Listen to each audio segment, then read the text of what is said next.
Boses ng katotohanan, sandigan ng bayan, DZRZ Radyo 5. Subok na sa makatotohanang balita, handog namin radyong tapat, balitang DZRZ. Mula sa maluwang pambalitaan, himpilan at sandigan ng bayan, ito ang DZRZ. Mga kaganapang nakala, mga isyong tinututukan, DZRZ. Sa loob ng 5 minuto, maghahatid ng balitang siksik. Sulit na sulit, Radyo 5, balitang totoo, DZRZ. Ang oras natin ngayon ay 2 minuto makalipas ang alas 8 ng umaga. Araw ng Biyernes, ika-29 ng Nobyembre taong 2024.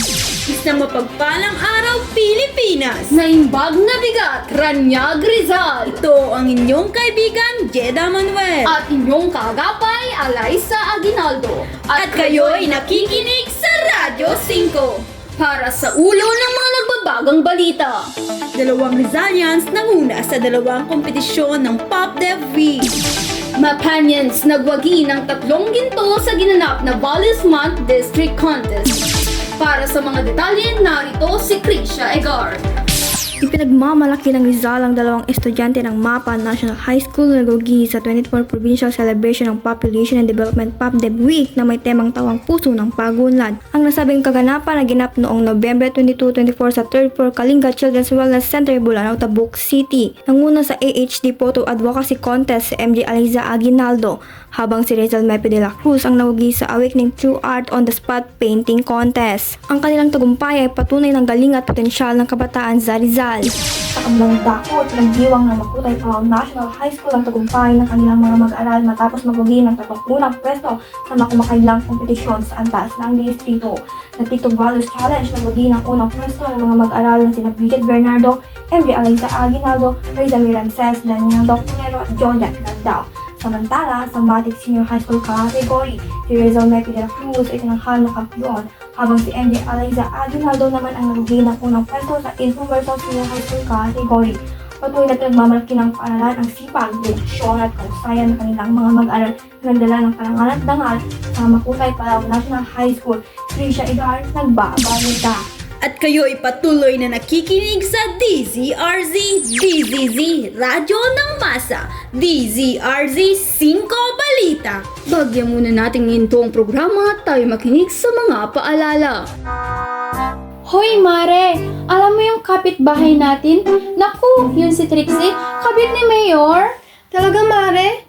Kaya naman palang gaganda ng mga alahas. May bagong kotse pa. Akalain mo yun? Talaga ba? Ay, Mayor! Andyan ka pala, di namin napansin. Asan na ang kabit? Si Trixie po. Ano ba kayo? Nagpapakita lang tayo ng kagandang loob. Kabit na agad.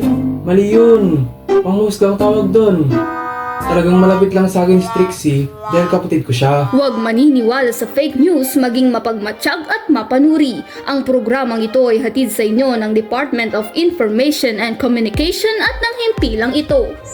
Radyo 5 Balitang Totoo at nagbabalik po ang Radyo 5. Para sa ating ulat panahon, narito si weather specialist Mang Ian na may detalyeng ulat mula sa Pag-asa.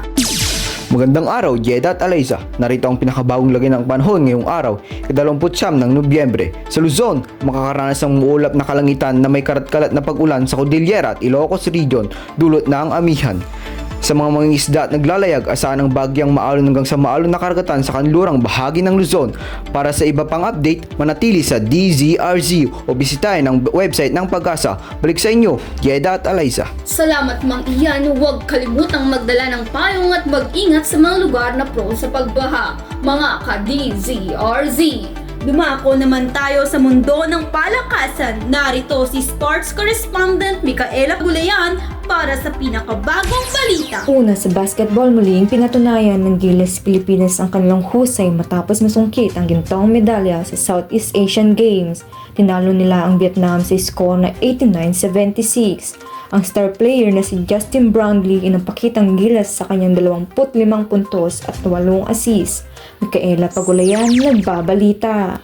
Salamat, Micaela Pagulayan. Napaka-inspiring ng tagumpay ng ating mga atleta. Mga ka-DZRZ, suportahan natin ang atletang Pilipino sa kanilang laban. DZRZ, mata ng bayan, boses ng katotohanan. DZRZ.